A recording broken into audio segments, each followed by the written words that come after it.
Bom, então boa noite, pessoal. Vamos falar hoje sobre memória externa, né? A gente vem conversando sobre a estrutura do computador, de um sistema computacional. A gente falou na última aula sobre memória interna, né? A gente bateu bastante em cima da estrutura, da arquitetura dos tipos de memória e a memória interna, que é cache, né?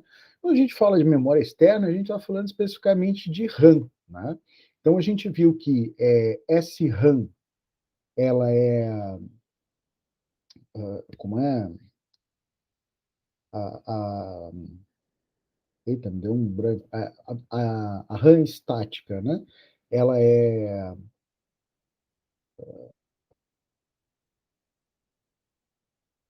eita,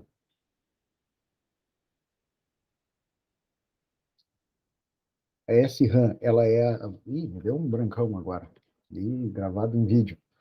SRAM, se eu não estou enganado, né? É a RAM, é o tipo de memória que é usado em cache, e a DRAM, memória dinâmica, a que é utilizada em memória RAM. Né? Qual é a diferença de uma e de outra? Tá? Primeiro, performance. Segundo, custo de fabricação. E tem um terceiro ponto, né, que é bastante importante, que é a memória RAM, ela precisa de refresh. Né? Eu preciso, como ela é como se fosse um capacitorzinho, ela acumula energia e ela vai perdendo energia ao longo do tempo, não é isso? Então, eu tenho que de tempos em tempos, refrescar, né? Eu preciso atualizar a memória. E a gente vai ver como é que isso funciona, beleza? Bom, então vamos lá. Como é que é o chip de memória RAM? Né? O pente de memória RAM ele é composto de vários chips de memória. Então, aonde vai armazenado mesmo o dado é naquele chipzinho que a gente vê, pretinho ali, que vai soldado no circuito. Tá bem? Então, a memória semicondutora ela vem em chips empacotados. Então, tem aquele pacotinho, né, cinza ou preto, né, soldado na placa. Cada chip desse, ele tem um array, ele tem como é, um arranjo, né? Ele tem uma sequência de células de memória. Então, ele é uma matriz de células de memória. E esse array, ele é organizado em W palavras de B bits cada. Então, vamos usar essas duas variáveis, porque a gente vai ver ali na frente para que serve. Então, eu tenho um número W de palavras, e cada palavra tem B bits. O número de bits ele é importante por ser relacionado diretamente ao tamanho do barramento de dados. A gente está vendo que para eu pegar os dados e transferir esses dados para dentro do processador ou, né, do meu dispositivo de armazenamento para dentro da memória, eu tenho o barramento. E o barramento, a largura do barramento, ela é importante. Primeiro, na quantidade de memória que eu consigo, na quantidade de endereços, né, de palavras que eu consigo acessar, e segundo, também pelo volume de dados que eu consigo transferir de uma vez só. Tá? Exemplo, então, se eu tenho lá um pente de memória DRAM, né, de 16 megabits, tá? Partindo-se do princípio de que eu tenho um barramento de 4 bits, né, para cada elemento, e eu tenho 4 arrays separados de 2048 por 2048. Então, eu tenho um número a minha matriz, né, o meu array de palavras, de blocos que eu posso armazenar, é de 2048 por 2048, que dá 4.194.304 endereços.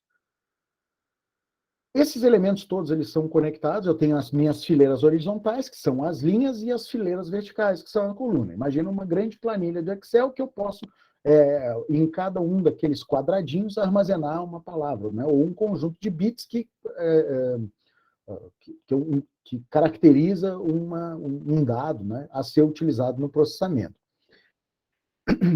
As fileiras horizontais, elas se conectam ao terminal select de cada célula em sua linha. Então, o que acontece? Eu tenho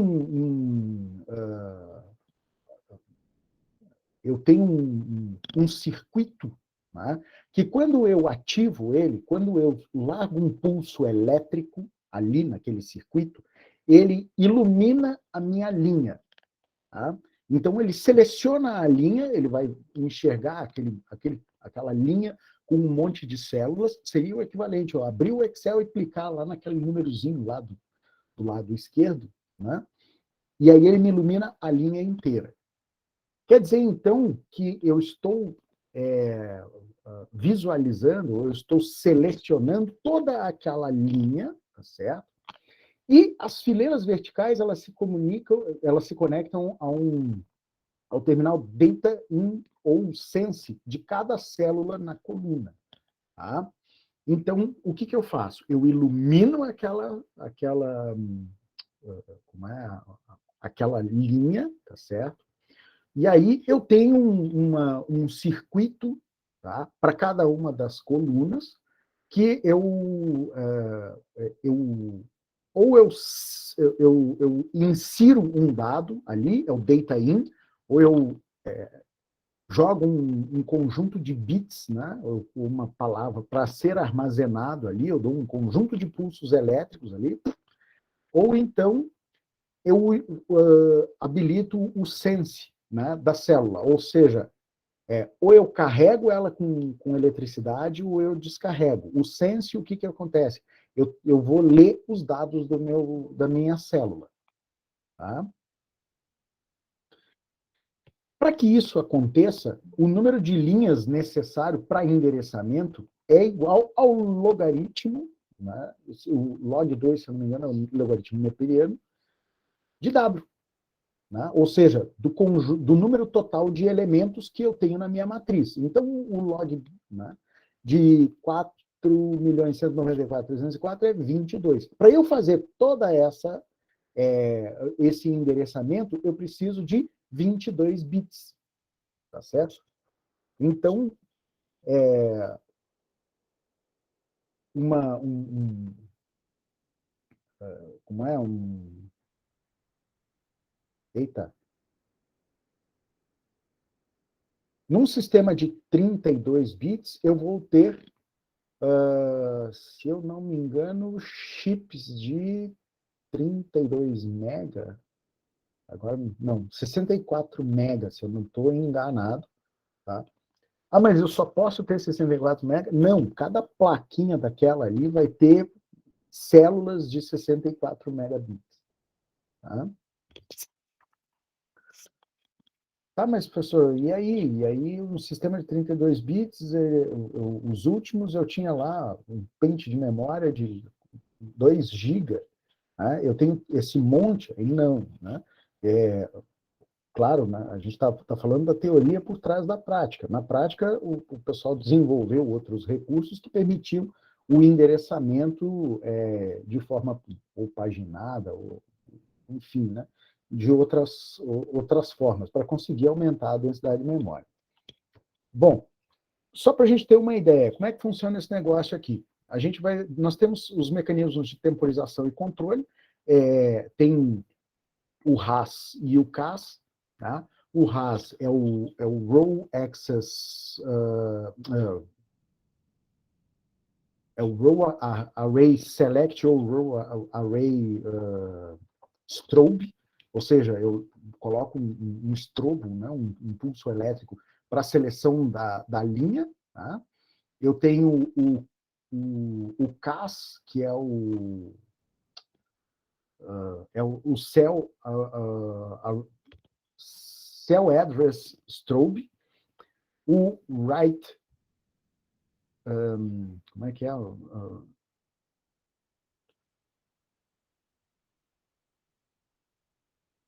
Putz, deu um branco aqui. Write Enable, né? E Output Enable. Então, o que acontece? Eu tenho 4 linhas onde eu alimento com energia para conseguir fazer com que esse circuito ele esteja, eu consiga selecionar uma linha e uma coluna, né? E aí eu vou habilitar ali condições para que ele esteja apto a receber dados, ou eu estou selecionando ele para eu ler os dados que estão ali, tá certo? Uma das coisas que a gente falou é que a DRAM eu preciso fazer um refresh de tempos em tempos. Então, uma das coisas que é interessante é que, assim, de tempos em tempos, eu tenho que ler todas as minhas células e reescrever os dados nelas. Tá? Por quê? Porque eu perco energia ao longo do tempo. Então, eu preciso colocar um circuito de refresh na frente da memória. Se a gente for dar uma olhada aqui, ó, eu tenho um multiplexador, tá certo? Aonde eu tenho um contador de refresh, esse cara aqui ele fica verificando o ciclo de refresh da minha memória. Se vocês já mexeram com uma máquina um pouco mais antiga, que tinha uma BIOS cheia de opções de gerenciamento de memória, vocês já viram alguma coisa parecida com isso aqui. Quem já viu isso aqui? Deve ter alguma coisa de RAS to CAS timing e CAS to RAS timing. Eu nunca vi. Não, ninguém nunca viu isso? Ou eu estou ficando muito velho? Na verdade, hardware eu não mexo muito. Eu acho que eu estou ficando velho, né? O que eu estava lendo esses dias?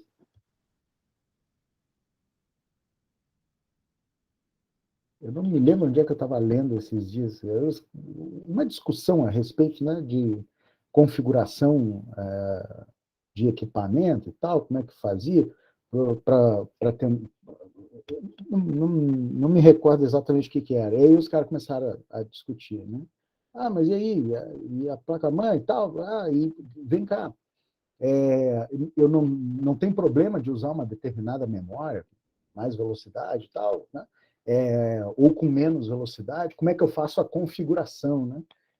Aí o pessoal falou, não, hoje em dia você só coloca a memória lá e o próprio sistema identifica qual é a velocidade do barramento, né? Qual é a RCB dela. Se eu pegar, por exemplo, uma memória DDR3 ou DDR4, a gente vai ver que tem um conjunto de velocidades, né? A memória ela funciona, sei lá, 2.400, 3.200, né? E vocês não precisam fazer nenhum ajuste, nenhuma configuração nisso, né? Se a placa-mãe suportar, colocou a memória, saiu tudo funcionando. Em 1900 de outubro, né, quando a gente precisava, você tinha que saber primeiro qual era a velocidade na verdade, as memórias tinham uma velocidade mais ou menos fixa, né? Mas processador, você precisava saber qual era a voltagem que aquele processador desgraçado funcionava, tá certo? E qual era o clock básico e qual era o multiplicador. E isso tudo era configurado num conjunto de jumpers desgraçado que ficava na placa-mãe e que, normalmente, o manual que acompanhava a placa não era muito claro a respeito daquelas configurações. Então, é o seguinte, você estava sempre, sempre, sempre a ponto de queimar um processador. Tá? Então, eu vi várias vezes, principalmente os Pentium da primeira geração, Pentium MMX, serem queimados por causa de configuração errada da placa.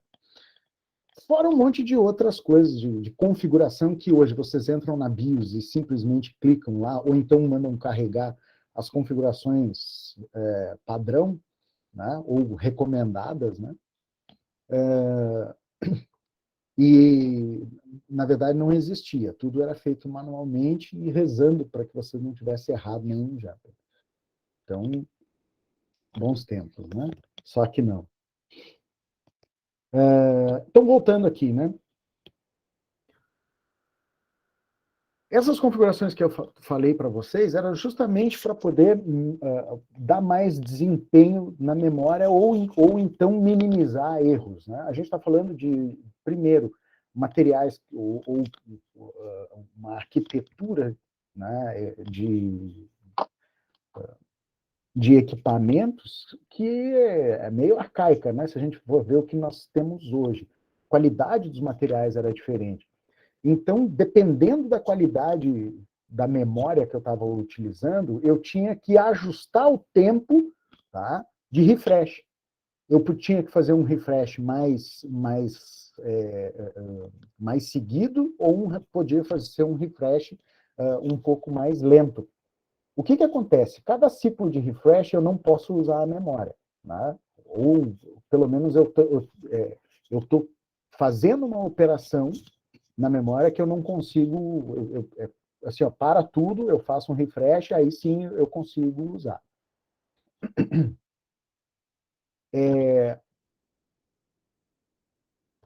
Se eu fizer refresh a cada pequeno intervalo de tempo, né, então eu tenho que ficar fazendo refresh toda hora e eu estou perdendo ciclo. Tá? Se eu fizer refresh com um intervalo de tempo maior, eu perco menos ciclos, né, de leitura e de escrita fazendo refresh, mas se o material da memória ele for de baixa qualidade, a minha memória começa a descarregar e eu tenho problema eu tenho eu tenho um problema de inconsistência nos dados armazenados. Né? Então, até vocês acharem o ponto certo disso, isso lá nos anos 90, era bem complicado. Hoje em dia não tem esse problema. Né? Bom, então voltando aqui, eu tenho o meu contador de refresh, que faz tudo isso, e eu tenho aqui um buffer de endereço de linha e o buffer de endereço de coluna. Como quem faz o refresh, tá, é linha, eu tenho um multiplexador aqui que ele passa todas as... ele faz o meio de campo com o decodificador de linha, que vai acionar as linhas de memória, tá certo? E aqui eu tenho o buffer de endereço de coluna, tá? Eu tenho o decodificador de coluna e eu tenho um circuito de refresh que, junto com esse contador de refresh que aciona as linhas, ele vai lendo e reescrevendo, né, o que eu tenho dentro de cada uma das minhas colunas, beleza? E aí aqui eu tenho buffer de entrada e buffer de saída de dados. Então, sim, o que eu tenho? Qual é o grande problema? Eu tenho que armazenar nisso aqui, né? Acionar os dados que eu tenho armazenados num chip de memória. Eu tenho um decodificador que ele vai ler tudo que vai acionar as linhas, vai ler tudo que tem aqui, o circuito de refresh vai ler e reescrever, né, com maior potência. E eu preciso ter esses buffers aqui de entrada de dados e de saída de dados. Por quê? Porque de volta e meia eu vou ter que parar para fazer refresh antes de fazer qualquer operação. Tá?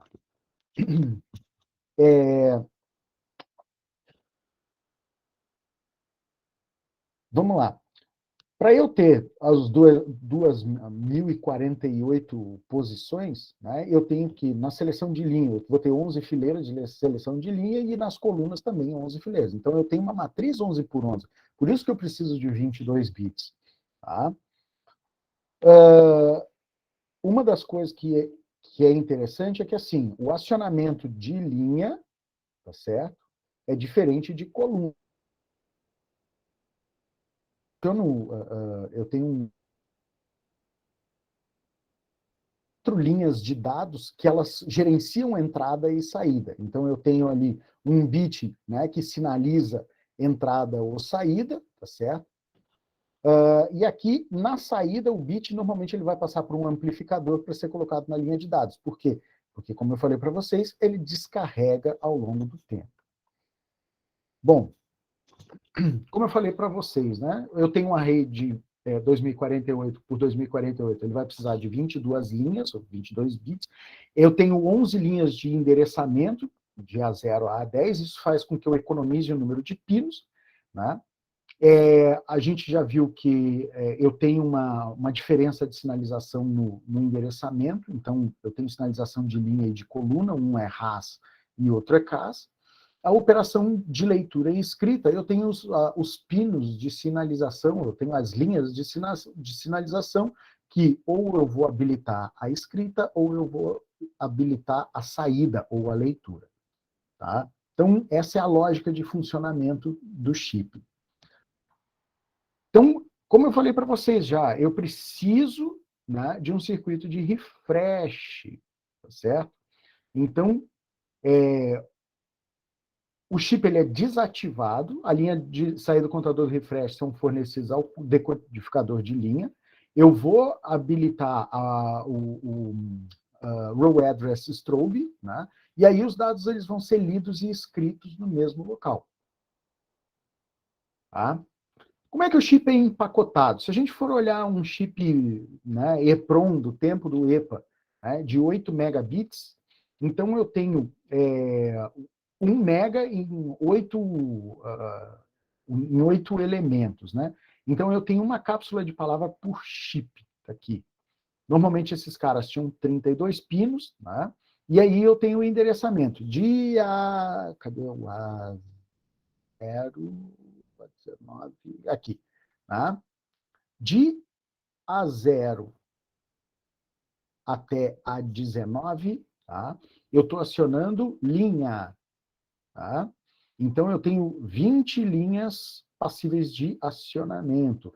E aí eu tenho aqui, ó, eu tenho 8 pinos de dados, de D0 a D7, tá certo?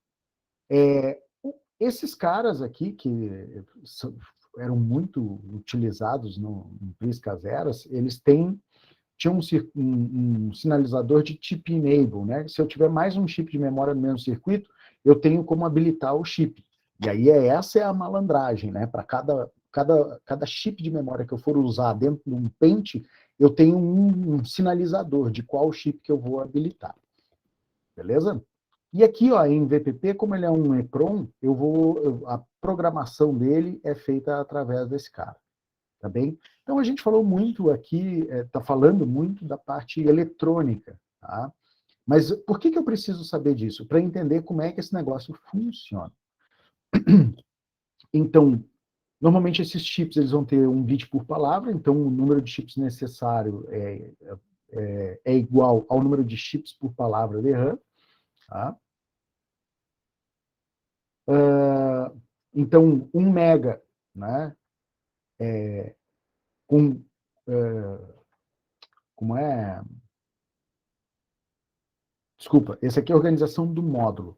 Então, cada chip que eu tiver num módulo de memória, eu tenho 1 bit, né, de sinalização por palavra. Então, o número de chips necessários vai ser igual ao número de bits por palavra da DRAM. Então, eu tenho chips de 1 mega, tá, com 4 bits de palavra DRAM. Então, por exemplo, se eu tiver módulos de 256K, 512 por 512, tá certo? Eu vou precisar, então, de 18 linhas de endereçamento, mais 2 linhas adicionais para o meu chip enable. Né? Então, eu preciso de 20 linhas. Ok, vamos falar de memória intercalada. Né? A memória principal é uma coleção de chips DRAM. Então, eu tenho vários módulos com um monte de chips.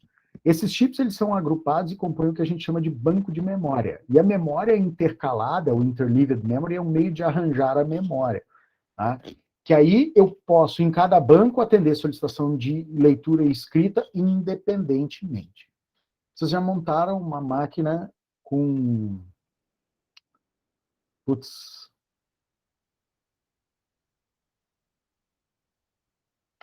Ai, meu Deus, me deu um branco. Como é... Não é Dual Bank, como é que é a Dual... Me ajudem aí.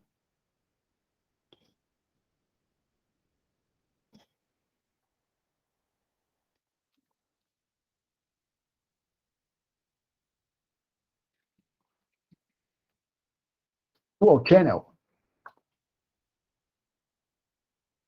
Já ouviram falar de Dual Channel?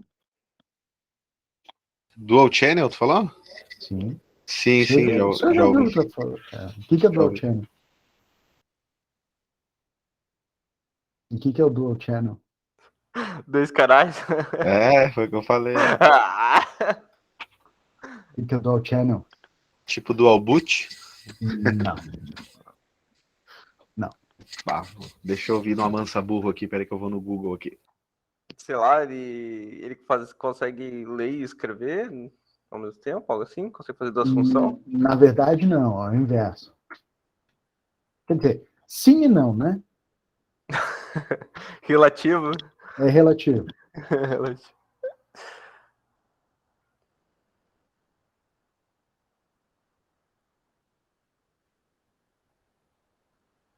E aí, o que é o Dual Channel? Vamos lá.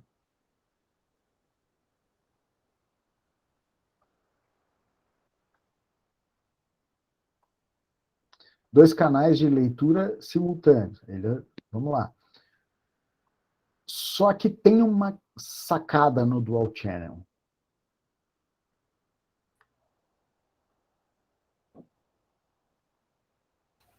Ele vai dobrar o fluxo de transmissão. O que acontece? Por que ele dobra a velocidade de leitura? Porque seriam 2 slots e tu consegue aumentar o tamanho de memória? Seria algo assim? Na verdade, o que acontece? Se eu pegar um chip de memória de 8 GB, tá, e colocar na minha máquina, eu tenho os meus 8 GB acessíveis somente pela mesma porta. A partir do momento que eu pego 2 pentes de 4 GB e coloco eles, tá, num banco dual channel, tá, vocês já viram assim, placa-mãe que tem 4 slots, normalmente tem 2 de uma cor e 2 de outra. 2 brancos, 2 azuis. Já viram isso? Sim?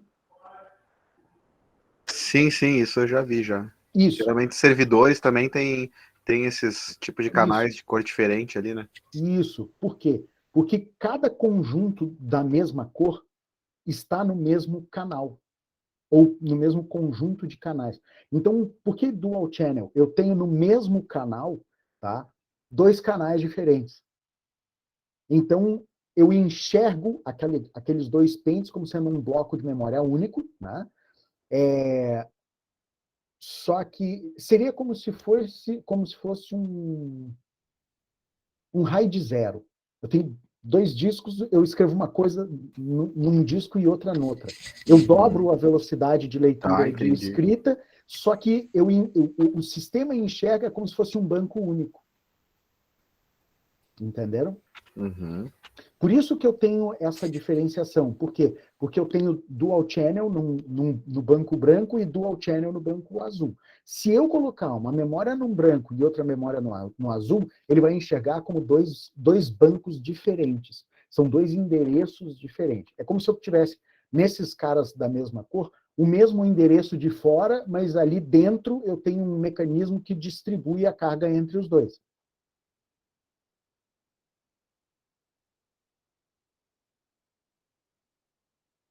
Deu para entender ou ficou muito louco isso? Deu. É quase que nem um switch, vamos dizer assim. Se a gente fizer uma comparação com o switch, seria como se eu fizesse ao invés de usar uma porta de um mini GBIC, tá, de 8 GB, eu vou usar 2 de 4, com agregação de tráfego. Com agregação de porta, né? Vou fazer um lag, né? Ou um bonde. O que acontece? Eu vou ter 2 equipamentos, 2 módulos físicos dividindo a tarefa. Tá? Então, claro, se a gente falar de tráfego de rede, nem sempre eu vou ter um ganho muito grande, né? De uma maneira geral, eu até tenho. Mas quando a gente está falando de memória, o ganho ele é significativo. Tá? Por quê? Porque a minha entrada naquele conjunto de módulos ela é única e ela é mais larga. Né? Então, o volume de dados que eu consigo tratar ele é maior. E aí, na hora que entra no canal, aí os módulos eles se conversam e vão dividindo as tarefas. Então, sim, eu tenho um aumento de performance. Tá? E o que acontece? Como eu tenho tempo de acesso dos módulos, tá? Eu tenho que selecionar a linha, né, e acionar a coluna para poder fazer a gravação, enquanto um módulo está fazendo isso, eu posso pegar, e aí por isso que as palavras consecutivas, elas são escritas em módulos alternados. Então, está vindo um blocão de dados, eu vou pegar uma word, pum, um conjunto de bits, ele vai para um módulo e o outro vai para o outro. Então, eu consigo. Vai ser pior com o Dual Channel, tá? Porque a grande vantagem do Dual Channel é você conseguir fazer a escrita alternada de palavras, entendeu? Só que se eu tenho módulos de tamanhos diferentes, vai dar problema. Por quê? Porque ele vai tentar escrever acima de 8 GB, de um lado eu tenho 16, do outro eu só tenho 8. Então eu vou perder performance. É melhor então não usar Dual Channel. Com módulos diferentes. E usar módulo de velocidade diferente, o 2666 ele vai funcionar a 2.400. Então, na verdade, você vai ter dois pentes funcionando a 2.400. A gente sempre vai emparelhar por baixo.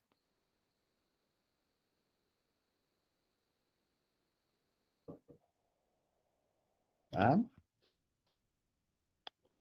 Eu tinha esse conhecimento, mas não a fundo, assim, né? Agora deu para entender no bit o negócio, né?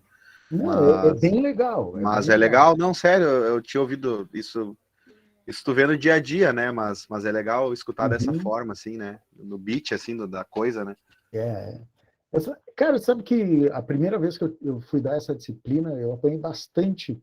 Porque primeiro fazia muitos anos que eu me formei em 2002, né, cara? Então vamos falar, já tem bastante tempo. E tinham coisas, claro, que no dia, exatamente como vocês aí, tá? A gente sabe do que se trata, mas não vai a fundo. Aí, pô, tive que ir a fundo e tentar trazer isso para uma maneira, para uma explicação mais didática para vocês. Até porque o objetivo de vocês não é saber eletrônica, né? Mas pelo menos entender como é que é o funcionamento desses caras aqui, até para ter uma noção de como é que é a arquitetura de um sistema computacional. Mas, assim, eu estou trazendo para vocês assim só um pequeno detalhe. Se vocês pegarem o material de curso de engenharia da computação, que aí entra no detalhamento da parte eletrônica, puta, é bem louco. Mas é legal, é muito legal de entender o funcionamento disso aqui. E outra também, que aí se vocês quiserem montar aquele PC, hoje em dia é pouca gente que... No meu tempo, que coisa de velho, né? No meu tempo a gente tinha que... Notebook era um negócio caríssimo, raríssimo, e a gente tinha que montar as máquinas, né? Hoje em dia, só quem monta a máquina, ou o cara está montando um desktop para jogar daqueles, né, fantástico, ou então é o pessoal que não gosta de Note, né? Mas hoje tudo é fácil. Pega ali, abre, bota ali, em 15 minutos você está com a máquina montada. Tem um negócio aqui na parte de memória que é bem interessante, porque como a gente viu, a DRAM, como ela vai perdendo, né, a capacidade de armazenamento da energia, eu tenho que ter um mecanismo para aumentar a confiabilidade do dado que eu tenho armazenado ali. E aí, cara, é um negócio muito louco que os caras bolaram, né? Esse semicondutor ele está sujeito a erro. E aí pode ser defeito físico, o armazenamento de dados às vezes pode ser impossível. Eu tenho ali uma célula que foi defeituosa, e aí ou ela não está confiável, ou uso intenso em ambiente impróprio. O que vocês entendem como ambiente impróprio?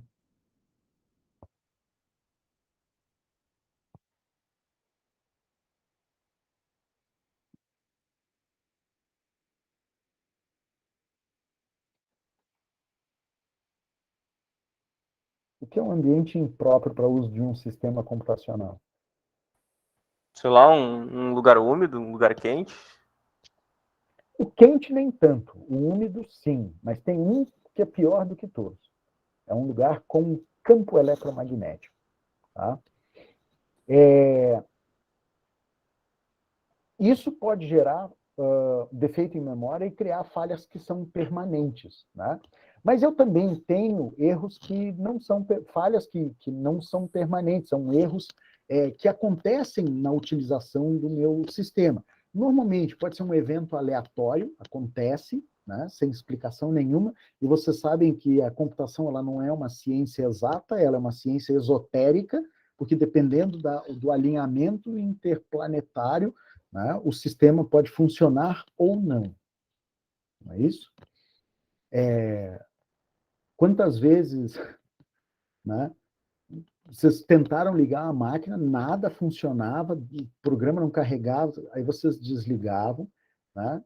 Ligavam de novo e tudo funcionava como se nada tivesse acontecido. Né?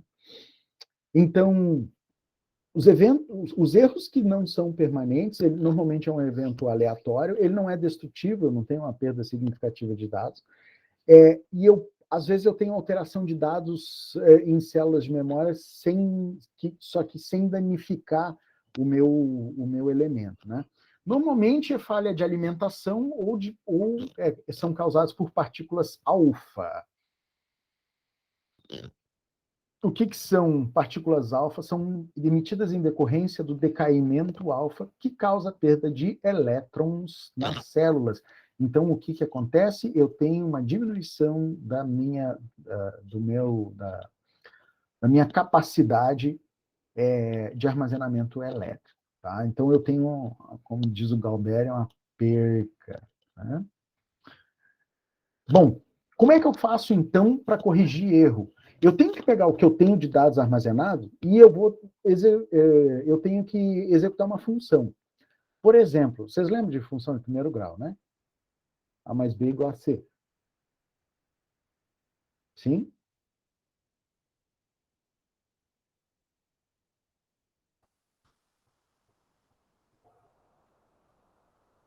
Lembro que existe. Telmo, eu vou cortar o seu pescoço.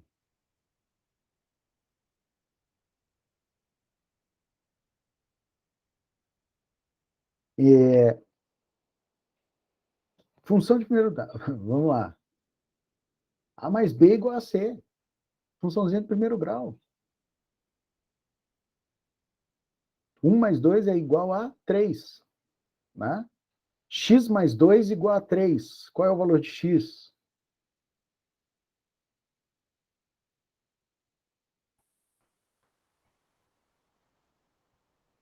Um mais y igual a 3. Qual é o valor de y?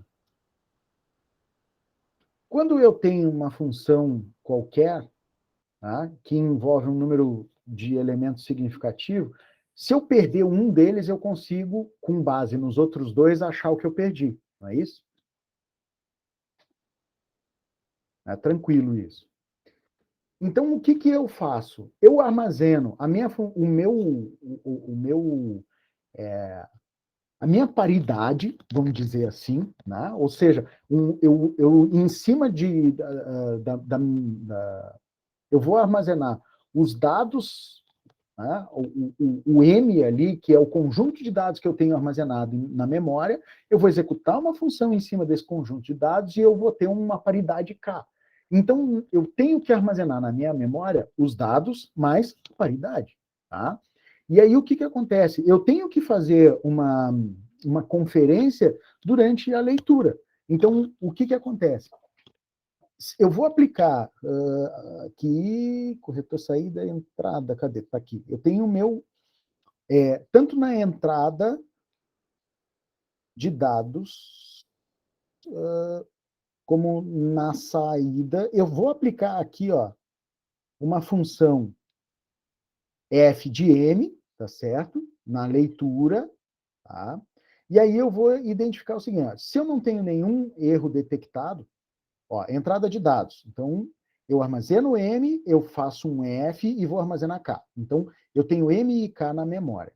Na hora que isso aqui ele for lido, né, para saída, M vai passar, então, por um corretor, juntamente com o F de M, K, que vai fazer a comparação e vai mandar para o corretor para verificar se F de M igual a K é igual ao K armazenado na memória. Tá? Se os dois resultados eles forem iguais, então o M é enviado exatamente conforme lido. A minha memória, o meu armazenamento, ele é válido. Se eu tenho um erro detectado passível de correção, eu pego o M mais o K e eu tenho um sistema de correção, tá certo? Que ele vai reconstituir os dados. Agora, se eu tenho um erro detectado sem possibilidade de correção, o meu sistema operacional ou aplicação, eles vão ter um erro, vão ter que tratar a exceção. Então, eu tenho ali um erro de leitura, de memória, né? E aí eu tenho que... O sistema operacional ou a aplicação que se vire como vai tratar esse negócio. Tá bem? É muito difícil disso acontecer, só que não, né?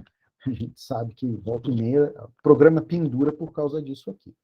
Como é que eu faço essa correção de erro? A gente vai usar um negócio bem interessante, que é um princípio da teoria dos conjuntos, chamado de código de Hamming. Tá? O código de Hamming ele é baseado nos diagramas de Venn, que são parte da teoria dos conjuntos. Então, imaginem o seguinte, se eu tenho uma word de 4 bits, eu vou usar 3 bits de paridade, tá certo? Então, cada bit de paridade, ele é escolhido de forma que a quantidade de um dentro do conjunto, ou do círculo, ele vai ser par, simples assim, tá? Então, a correção de um bit errado, ela é fácil de ser identificada. Imaginem o seguinte, eu preciso armazenar 4 bits de dados, tá? Então, aqui, ó, eu tenho 1, 1 e 0, tá? Então, tá aqui, esse é o armazenamento. Beleza? Então, para eu poder validar os dados, eu tenho que, dentro de cada círculo desses aqui, A, B e C, ter um número de uns par. Então, se nessas 3 interseções aqui eu tenho 1 armazenado, tá? O meu validador desses 3 bits, então, é 1. Por quê? Porque aí eu tenho 4 bits dentro desse círculo. Tá?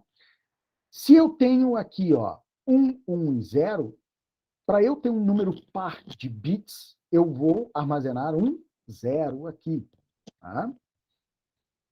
E a mesma coisa vai acontecer aqui embaixo. Tá? Então, eu tenho 1 e 0. E aí eu vou armazenar um 0 aqui. Então, a minha paridade, né, os 3 bits de paridade vão ser 1, 0 e 0. Bem? Numa situação em que eu tenha, né, um bit aqui, ó, 1, 1 e 0, né? Aqui 1, 1 e 0, e eu tenho 1, 0 e 0 de paridade, quer dizer, então, que eu tenho um erro nesse cara aqui, tá certo? Por que eu sei que é nesse cara aqui? Porque os meus bits de paridade estão dizendo isso. Se eu tenho tenho que ter dentro do mesmo círculo, tá? Um número par de bits, tá? Quer dizer, então, o seguinte, ó, eu tenho 1, 1, 0, 0 aqui, tá? Aqui eu tenho 1, 1, 0, mas o meu bit de paridade é 1. E aqui eu tenho 0, 1 e 0, e o meu bit de paridade é 0. Então, eu consigo fazer uma comparação para identificar que o meu erro, ele é nesse 0 aqui. Aqui deveria ser 1, tá certo? Então, se eu tenho um bit errado, como eu tenho em C aqui, eu consigo realizar a correção identificando aonde está o erro. Então, se eu armazenei, se alguma coisa se perdeu no meio do caminho, eu consigo, por meio de uma técnica de geração de paridade, reconstituir aquele dado que foi armazenado e que deu problema. Tá bem? Então, normalmente, quando a gente fala de correção de erro, a gente vai trabalhar com 8 bits e 4 de paridade. Tá certo? Como é que a gente faz isso? Eu faço uma operação XOR dos dados armazenados com os dados lidos. Tá? E aí eu vou gerar o que a gente chama de palavra síndrome. Né? Então, se eu peguei e armazenei lá 1100, né? Tá, 1100, né? O que eu vou fazer? Eu tenho que fazer um XOR, né, com os dados que eu li. Se eu li 1100, eu vou fazer um OU exclusivo e vai dar tudo zero. Se deu tudo zero, eu não tenho erro nenhum. Tá? Se eu tiver um bit 1, eu tenho um erro de verificação, mas aí eu deixo passar. Tá? Mas se eu tiver mais de um bit 1, o valor numérico da palavra síndrome corresponde ao número, ao bit de dados errado. Tá?